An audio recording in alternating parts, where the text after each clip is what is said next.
नमस्कार, आप देख रहे हैं दिव्य हिमाचल टीवी। मैं हूं आपके साथ वंशिता शर्मा। जाहिर है में आपको बताएंगे आपके आसपास, आपके राष्ट्र, आपके राज्य और अंतर्राष्ट्रीय स्तर की कुछ अहम खबरें। इसके अलावा हमारे आज के दिव्य हिमाचल समाचार पत्र पर भी नजर डालेंगे।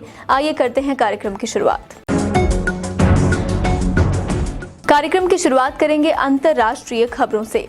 चीन की सड़कों पर इन दिनों अपने पैसे निकालने को लेकर आक्रोशित भीड़ विरोध प्रदर्शन कर रही है। दरअसल हाल ही में बैंक ऑफ चाइना की हेनॉन ब्रांच ने घोषणा की थी कि उनके ब्रांच में पैसा जमा करवाने वालों की सेविंग इन्वेस्टमेंट है।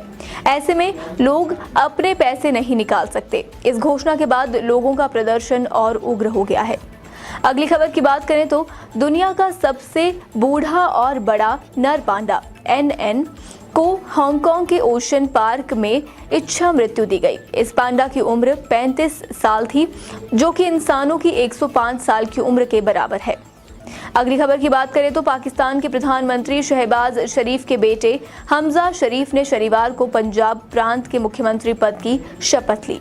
इससे एक दिन पहले नाटकीय घटनाक्रम के बीच वह महज 3 मतों के अंतर से इस पद पर पुनः निर्वाचित हुए। उपाध्यक्ष ने उनके प्रतिद्वंदी उम्मीदवार के 10 अहम मतों को खारिज कर दिया था।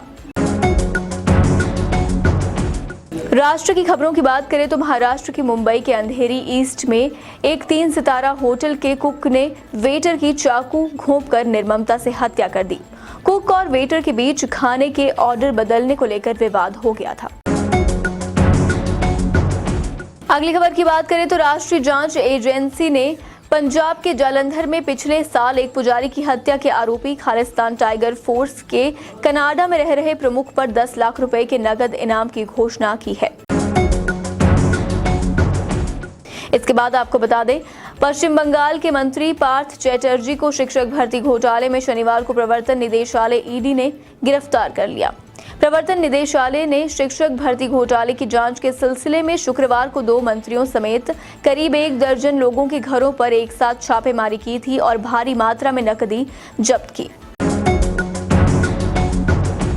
राज्य की ओर रुख करें तो आपको बता दें, मंडी में सुबह कोरोना से 3 की मौत हुई है। तीनों नेरचौक मेडिकल कॉलेज में भर्ती थे और गंभीर बीमारियों से जूझ रहे थे।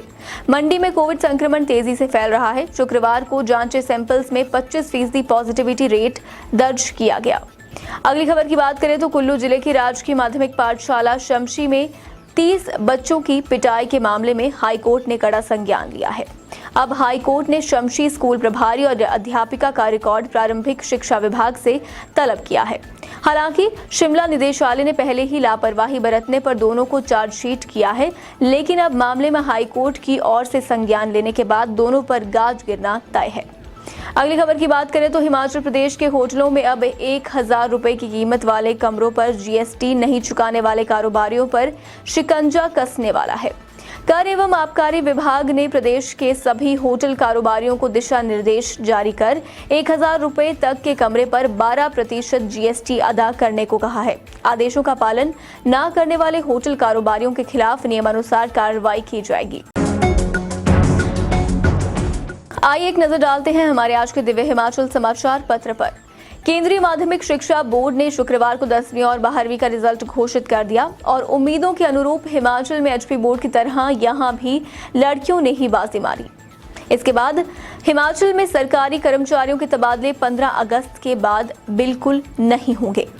अगली खबर की बात करें तो भारत की 15वीं राष्ट्रपति के रूप में द्रौपदी मुर्मू 25 जुलाई को शपथ लेंगी। संपादकीय पृष्ठ की बात करें तो इसमें आज शहरों का सही मूल्यांकन इस विषय पर लेख है। इसमें लिखा है कि अटल श्रेष्ठ शहर योजना के तहत तहरीर ये भी कि हिमाचल के तहरीकरण की तस्वीर क्या है, लेकिन फैलते शहरों की किस्मत सुधारने की जरूरत जिस सीमा रेखा पर अक्सर विवाद पैदा करती है, उसे संबोधित करने की आवश्यकता कड़ी हो रही है। आगे का लेख आप स्वयं पढ़ें।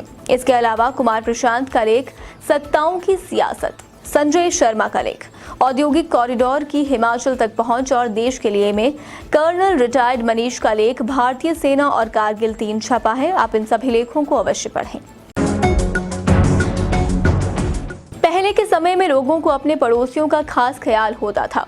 उनमें एक तरह के परिवार जैसा संबंध बन जाता था। तीज त्योहार सभी एक साथ ही मनाते थे, लेकिन समय के साथ इंसान इतना व्यस्त रहने लगा है कि अपनों के साथ ही रिश्ता नहीं निभा पाया। ऐसे में पड़ोसियों के साथ रिश्ता रखना तो दूर की बात समझ लीजिए। लंदन में एक घर के अंदर रहने वाली बुजुर्ग महिला की मौत 2 साल पहले हो गई। उसके घर के दरवाजे पर चिट्ठियों का ढेर जमा था। उसकी कोई खोज खबर नहीं थी, लेकिन किसी ने इस ओर ध्यान नहीं दिया। साउथ ईस्ट लंदन के पेखम में रहने वाली शीला सेल्वे की बॉडी उसके फ्लैट की जमीन से मिली। लाश पूरी तरह सूख गई थी और बस हड्डियों का ढांचा बचा था। उसके पड़ोसियों ने बताया कि उन लोगों ने महिला को अगस्त 2019 से नहीं देखा था। ऐसे में कयास लगाए गए हैं कि महिला की मौत करीब 2 साल पहले हो गई थी। दर्शकों, जाहिर है मैं आज के लिए बस इतना ही। अब आपसे मिलेंगे इस खास कार्यक्रम के साथ कल। तब तक बने रहें दिव्य हिमाचल टीवी के साथ।